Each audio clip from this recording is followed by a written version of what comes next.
Magandang gabi kapatid kaibigan, narito pong muli ang inyong kaibigan si Brother Albert upang magbahagi ng salita ng Diyos sa gabing ito sa topic na ang kaibahan ng spiritual gift sa talent. Kapatid kaibigan, sa gabing ito ay ating ipagpapatuloy ang pagtalakay sa topic na ito. Nakipinapapalooban ng 10 katanungan na kung saan ay natalakay ko na at nasagot ko na ang naunang 5 katanungan. Kapatid kaibigan, kung ikaw ay nakapanood ng video noong nakaraang linggo, ay nalaman mo na ang mga naging kasagutan sa naunang 5 katanungan. At sa pagpapatuloy sa pagtalakay sa paksang ito ay ating namang tatalakay ng natira pang 5 katanungan na kung saan tayo ay nahinto sa ika-6 na katanungan at narito ang mga katanungan. Ano ang spiritual gift? Ang spiritual gift ba ay kaloob o kailangang hingin? Yan po yung pang-6. Pang-7, ang spiritual gift ba ay kailangan lahat ay taglay mo? Pang-8, sino lang ba ang pwedeng mapagkalooban nito? Pang-9, bilang isang mananampalataya, paano mo malalaman kung ang spiritual gift? Kung anong spiritual gift na mayroon ka? At pang-10 at panghuling katanungan, at kung nalaman mo na ang spiritual gift na mayroon ka, nagagamit mo ba ito? Kapatid kaibigan, yan ang mga katanungan na isa-isa nating hahanapan ng sagot sa tulong at gabay ng banal na espiritu ayon sa banal na kasulatan. Pang-6 na katanungan, ang spiritual gift ba ay kaloob o kailangang hingin? Yan po yung 6 na katanungan. Oo, ito'y kaloob ng banal na espiritu. Hindi ito isang bagay na maaaring piliin o makuha sa pamamagitan ng personal mong kakayahan at kagustuhan. Kapatid kaibigan, ayon mismo sa interpretasyon ng Biblia, ang banal na espiritu ang nag-decide kung ano ang ibibigay niya na angkop sa taong nararapat pagkalooban nito. At para pagtibayin ang statement na ito, ay atin pong basahin ang 1 Corinthians chapter 12 verse 11 na ganito po ang sinasabi. Datapwat ang lahat ng ito ay ginagawa ng isa at ng gayon ding espiritu na binabahagi sa bawat isa na ayon sa kanyang ibig. Samantala, kapatid kaibigan, ang mananampalataya ay maaari namang manalangin na ipagkaloob sa kanya ang espiritual na kaloob na kanyang ninanais. Kapatid kaibigan, bagamat ang espiritu ang nagkakaloob, ay pwede din namang ipanalangin niya sa Panginoon na nais niyang ang spiritual na kaloob na kanyang ninanais. Ngunit ang huling pasya ay nasa banal na espiritu pa rin. Kung ano ang karapat-dapat na spiritual na kaloob para sa kanila. Yan po ang sagot na ang spiritual na kaloob, ang spiritual gift ba ay kaloob o kailangang hingin? Ito po ay kaloob. Hindi ito po napipili, hindi ito nakukuha sa pamamagitan ng personal mong kakayanan at kagustuhan, sapagkat ang banal na espiritu nga po ang nakakaloob nito sa mga tao, sapagkat mas alam ng banal na espiritu ang angkop sa tao na kanyang pagkakalooban at bibigyan nito. So ang conclusion po, ito po'y kaloob, hindi po ito hinihingi. Bagamat pwede namang ipanalangin ang ninanais mong gusto mong maging kaloob, gaya po ng ating binasa sa huli, ang desisyon ay sa banal na espiritu pa rin. Yan po ang sagot sa katanungan na ang spiritual gift ba ay kaloob o kailangang hingin. Malinaw po ang kasagutan, ito'y kaloob ng banal na espiritu. Darako na po tayo mga kapatid sa ikapitong katanungan. Ang spiritual gift ba kailangan dapat at ay taglay mo? Yan po yung pangpitong katanungan. Kapatid kaibigan, ang sagot po ay hindi. Hindi po maaaring ang isang individual ay taglayin ang lahat ng gift ng banal na espiritu. Yan po yung sagot sa katanungan. Hindi po lahat ng spiritual gift ay sa iyo kapatid kaibigan. Sa Bible, wala pa akong nabasa na nagsasabing lahat ng spiritual gift ay mayroon ang isang individual. The Bible does not suggest that any individual is entitled to all gifts or that any one person should hoard them. Although every individual may have unique gifts and talent. Bagamat hindi nga po maaaring ang lahat ng kaloob ng banal na espiritu ay mapapaisang individual ang lahat ng kaloob, pero meron naman pong ang bawat isa ay pinagkalooban naman po ng kakaibang gift ng the Holy Spirit, na kung saan ito po ay binibigyang emphasis ng Bible na ito ay gamitin ang isa o higit sa isang spiritual gift na tinanggap ng individual to build up the body of Christ and to serve others. So hindi po lahat ng spiritual gift ay mapapa sa iyo o sa akin. Yun po ang kasagutan. Ang spiritual gift ba'y kailangan lahat dapat ay taglayin mo?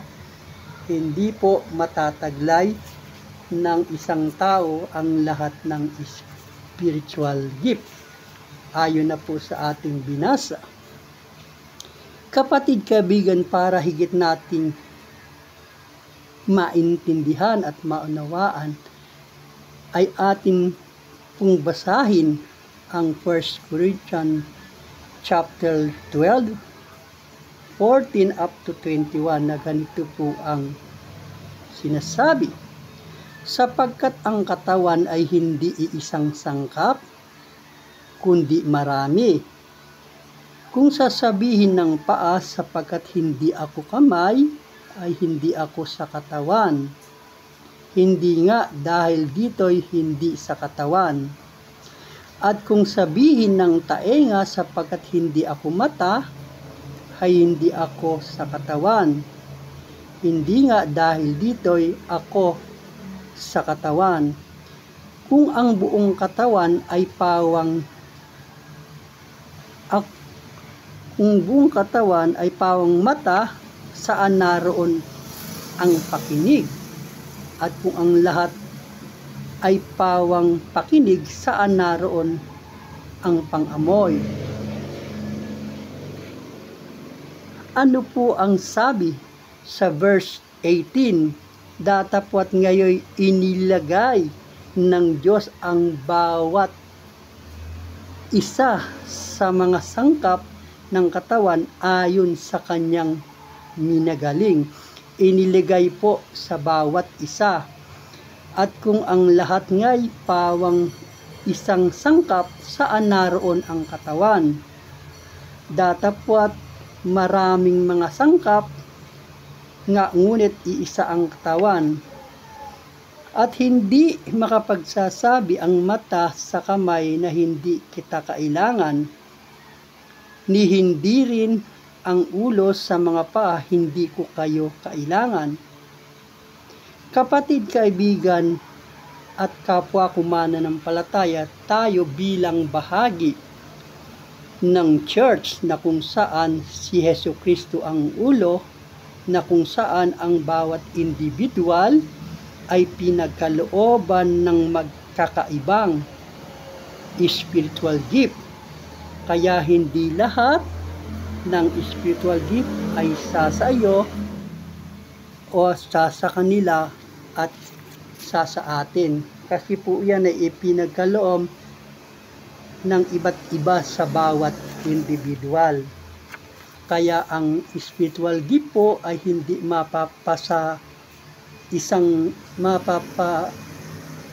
lahat ng spiritual gift ay mapapaisang individual. Kapatid, kaibigan, ako ay magbibigay ng isang ilustrasyon para lalo nating lubusang maintindihan, para higit nating maunawaan na hindi lahat ng kaloob ay mapapaisang individual na kagaya ko at kagaya mo.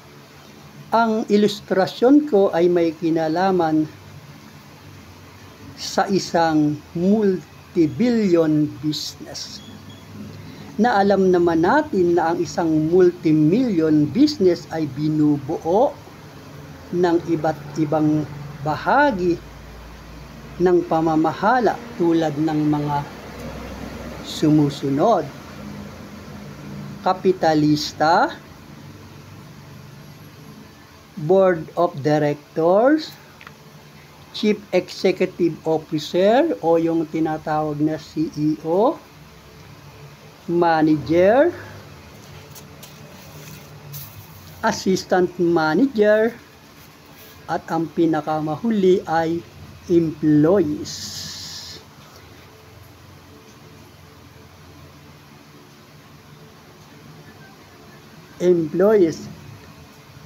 Na alam naman natin na ang bawat isa ay may kanya-kanyang role o gampanin sa company, na hindi pwedeng lahat ay gampanan lang ng isa. Atin pong basahin ang role at function ng bawat isa. Ano ba ang function ng kapitalista? Ang kapitalista, yun po yung namumuhunan o investor, nag-i-invest ng pera sa negosyong gusto nilang itayo. Yun po yung bahagi ng kapitalista. Para po magkaroon ng isang negosyo, kailangan po ay may mamumuhunan. At yun nga po ay role o gampanin ng isang kapitalista. Dumako na po tayo sa board of directors. Ano po ba ang role o function ng board of directors? Ito po ay nagpo-provide ng strategic, supervises management, and to ensure corporate governance and legal compliance to protect shareholder interests and the company asset. So, yun po naman ang tungkulin ng mga board of directors, na protektahan ang mga shareholders, ang kapakanan nila at ang mga asset ng company, at mga estratehiya o provide strategic governance sa management. Yan po yung role o function ng board of director. Darako na po tayo sa tinatawag na Chief Executive Officer, yun pong CEO. Ano po ba ang function ng CEO o yung Chief Executive Officer? Ito po ay the highest ranking executive in a company, and it responds for overall success and direction of the organization. So, yun po pala ang tungkulin ng CEO. Siya po ang may pinakataas na ranggo sa executive department ng company at responsibilidad niya na sa kalahatan ay maging success ang company at ang katutunguhan ng company ng isang organisasyon. Yan po yung role o gampanin ng CEO sa isang kumpanya. Darako na po tayo sa manager. Ano po ba ang function ng manager? A manager is to oversee a team or organization by planning goals and strategies, organizing resources and delegate tasks, leading and motivating employees to achieve objectives, and controlling by monitoring the progress and making necessary adjustment. So, ang function po pala at role ng isang manager ay magplano, mag-organize, mag-delegate, manguna, mag-motivate sa mga empleyado. Yan po ang function o role ng isang manager. Darako na po tayo sa assistant manager. The assistant manager acts as a direct to support for the primary manager, providing feedback to senior management and to stepping in to make decision when the manager is absent. Yun naman po pala ang function ng assistant manager, na sumuporta sa manager at umakto, stepping in to make decision, mag-decision samantalang ang manager ay wala or absent. Darako na po tayo sa panghuli. Ito po yung employees. Kasi hindi po mabubuo ang isang negosyo na wala pong mga empleyado. Kaya ang empleyado po ay mayroon din role sa company. Ano po ang role ng empleyado? The employees' function is to contribute their skill and knowledge to an organization goal by completing assigned tasks and to collaborating with colleagues and adhering to company policies which help the business to develop product or provide services. So, ang gampanin po bilang isang empleyado ay maipagkaloob niya ang kanyang kakayanan, ang kanyang kaalaman sa organisasyon, sa paglago ng kumpanya, ang mga na-assign sa kanyang task at makipagtulungan, makipag-collaborating, makipagtulungan sa kanyang mga colleagues o kasamahan at sumunod sa mga company policies na makatutulong sa negosyo para ma-develop ang produkto or serbisyong ginagawa nito. Yan po pala ang part ng isang employees. So kung titingnan po natin mga kaibigan, dahil ito po ang ginawa kong ilustrasyon, mapapansin niya po ba ng mga role at mga gampanin ng bawat isa ay magkakaiba. Sa palagay niyo po ba, itong mga role na to ay pwedeng gampanan ng isang tao? Tiyak na magsasabi kayong hindi po. Ang bawat isa po ay kailangan ng company. Kasi kung ikaw na po ang manager, ikaw pa ang CEO, ikaw pa ang employee, ikaw pa ang hindi po matatawag na company yun. Kaya nga po dinelegates may kanya-kanya po kayong gampanin, tungkulin o role sa isang company. Kaya din po kung ito po ay i-apply natin sa spiritual gift, hindi po lahat ng spiritual gift ay mapapa sa isang tao. Kung siya na yung mata, siya pa yung kamay, siya pa yung tenga, hindi na po siya bahagi, siya na po mismo yon, katawan. Ang sabi po'y bahagi. Kaya kung titinan po natin sa illustration nating ibinigay, hindi po mapapaisang ang lahat ng spiritual gift ay mapapaisang individual. May kanya-kanya pong kaloob. Kagaya po ng ginawa nating illustration sa isang multi-million business, iba po ang function ng ating mga nabanggit, iba ang function ng kapitalista, ng board of directors, iba rin ang company ng mga manager, ng CEO, ng assistant manager, at ng employee. Para po saan? Para po sa ikabubuti ng company, sila po ay magtutulungan. Gayon din po, para po sa kabutihan at karangalan at kapurihan ng Panginoon, ang bawat isang Kristiyano na pinagkalooban ng spiritual gift ay dapat din po niyang magamit sa church, na kung saan ang church ay kalipunan ng mga taong tumanggap kay Kristo, na kung saan ang ulo nito ay si Kristo.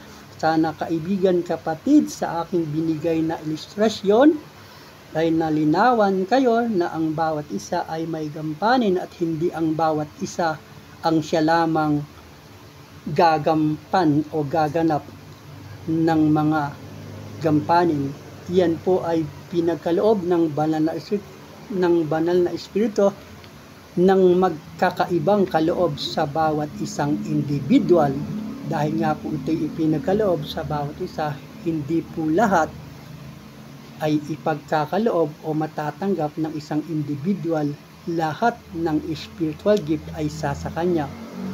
Maaaring isa o dalawa, tatlo, pero hindi lahat ay mapapasa kanya.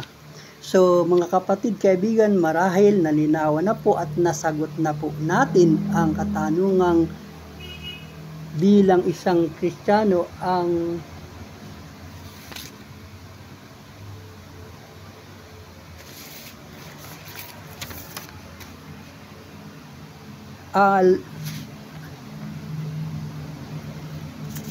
na ang spiritual gift ay hindi lahat mapapa sa kaniya.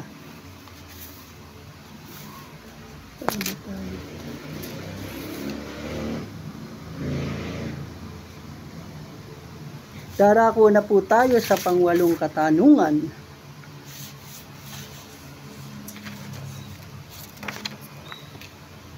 Sino lang ba ang pwedeng mapagkalooban nito?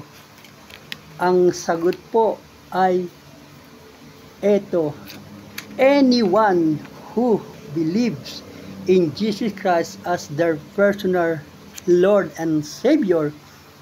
As this act of faith make them a child of God to whom the Spirit is given.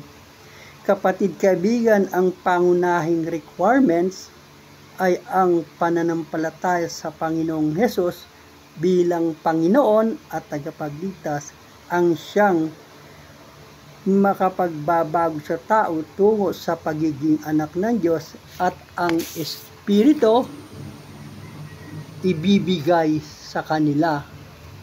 Yan po ang sabi, na ang tao malibang sumampalataya kay Kristo at magbalik loob ay ibibigay sa kanila ang Espiritu. Ang mga referensya po ay mababasa sa mga sumusunod na aklat.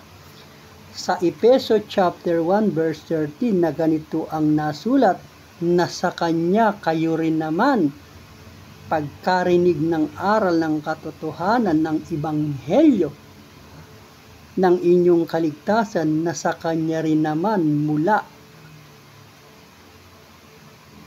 nang kayo'y magsisampalataya at kayo'y tinatakan ng Espiritu Santo na ipinangako.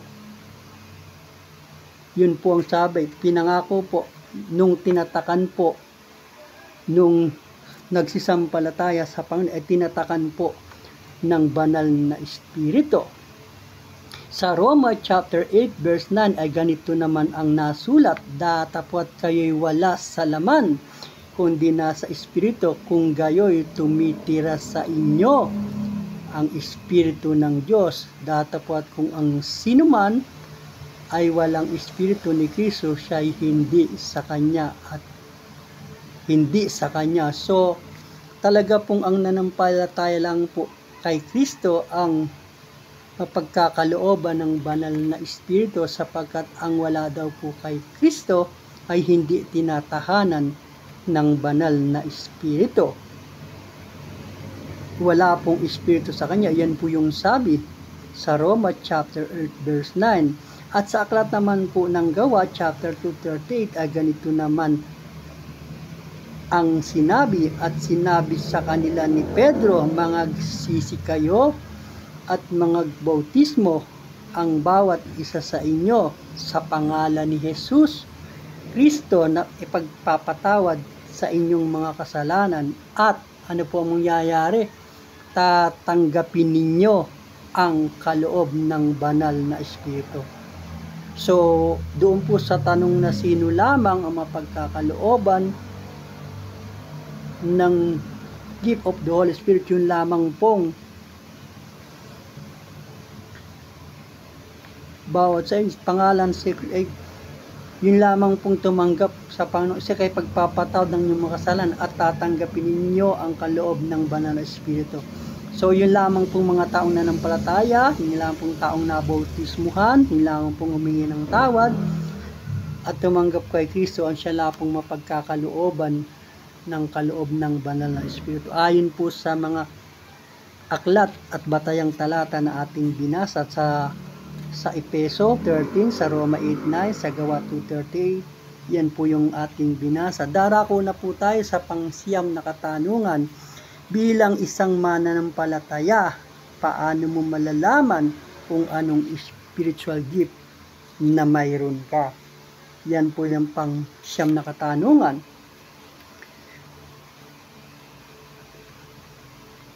Kapatid, kaibigan, may 4 na kaparaanan na magiging gabay mo para malaman ang spiritual gift na mayroon ka.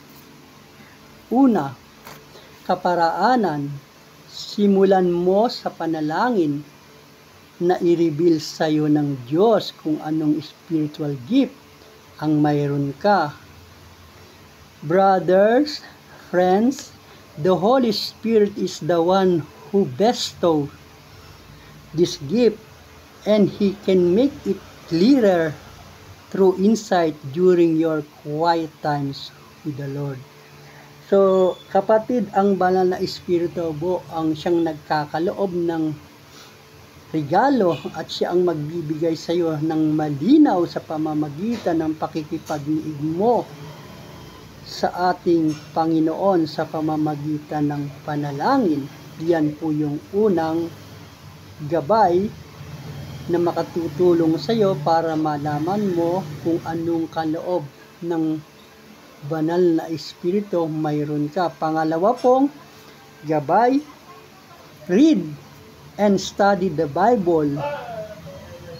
Pag-aralan mo ang mga pahina kung saan ay nasulat ang iba't ibang klase ng spiritual gift.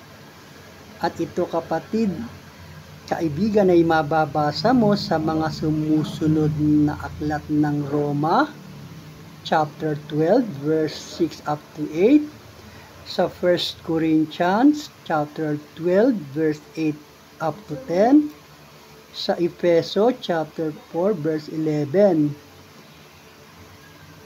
Kapatid, basahin mo ang mga given verses na ito at dito mo mababasa ang lahat ng uri ng iba't ibang klaseng kaloob ng banal na espiritu. Ito ay makatutulong sa iyo na maging gabay mo upang mapag-alaman mo kung anong spiritual gift na kaloob sa iyo ng banal na espiritu. Pangatlong gabay, magmuni-muni sa kung ano ang kalooban ng Diyos para sa iyo na gusto niyang ipagawa sa iyo. Ikonsidera mo ang nagbibigay sa iyo ng kagalakan na naka-align sa passion mo. Kasi kung ang isang bagay na ginagawa mo ay siyang hilig mo, ay masaya kang ginagawa ito. Mas magiging epektibo ka dito. Pang-apat at panghuling gabay na para malaman mo kung anong kaloob ng banal na espiritu mayroon ka ay seek affirmation from other believers. Talk to your trusted pastor and Christian fellow believers about the spiritual gift they see in you. Kadalasan kasi, kapatid kaibigan, na iba ang nakakaobserba kung ano ang potential natin o potential mo. Kaya isa lang alang mo rin ang mga sinasabi ng pastor mo, ng mga kapwa-believers mo, kung ano ang observation nila sa kahiligan at sa mga ginagawa mong para doon ay mas epektibo ka. At darako na tayo kapatid sa pang-10 katanungan. Kung matapos mong malaman, yun po yung pang-10 katanungan, at kung malaman mo na ang spiritual gift na mayroon ka, nagagamit mo ba? Kapatid kaibigan, ikaw ang makasasagot sa tanong na ito. At kung hindi mo pa nagagamit, sana kapatid, magamit mo na. Kapatid kaibigan, dito nagtatapos ang pagtalakay sa paksang ano ang kaibahan ng spiritual gift sa talent, na ito ay tinalakay ko na at kinapalooban ng 10 katanungan na isa-isang tinalakay at sinagot sa mga nasabing katanungan sa tulong at gabay ng banal na espiritu. Bago ako tuluyang magtapos, nais ko lang i-recap ang mga katanungang nabanggit at natalakay. Ano ba ang kahulugan ng spiritual gift? Yan po yung unang tanong. Ano ba ang kaibahan ng spiritual gifts sa talent? Pag may talent ka ba, automatic may spiritual gift ka na rin? Ano-anong klase ba mayroon sa spiritual gift? Bilang isang Kristiyanong believers, ikaw ba ay dapat mayroong spiritual gift? Yan po yung naunang 5 na sinagot na po natin nung nakaraang linggo. At ito pong tinalakay natin sa hapong ito, yun po yung pang-6. Ang spiritual gift ba ay kaloob o kailangang hingin? Ang spiritual gift ba ay kailangan lahat ay taglay mo? Sino lang ba ang pwedeng magpagkalooban nito? Number 9, bilang isang mananampalataya, paano mo malalaman kung anong spiritual gift mayroon ka? Panghuli at pangwakas at pang-10 katanungan, at kung nalaman mo ba at kung nalaman mo na ang spiritual gift na mayroon ka, nagagamit mo ba? Kapatid kaibigan, Yan yung mga 10 katanungan na ating tinalakay at isa-isang sinagot noong nakalaang linggo at sa linggong ito. Sana kapatid, nakapagbigay sa iyo ng tulong at kaalaman ang mga tanungang ating sinagot na ating tinalakay sa nakaraang linggo at sa sa gabing ito. Pagpalain, ingatan, gabayan tayo ng Panginoon sa ating pagtulog sa gabing ito upang bigyang daan sa pahingahan ang mga pagod na lupang katawan sa maghapon ng paggawa. Sa kalooban ng Diyos, sa susunod na linggo ay mag-upload muli ako ng panibagong topic. Pagpalain, ingatan tayo ng Panginoon sa gabi ito. Amen.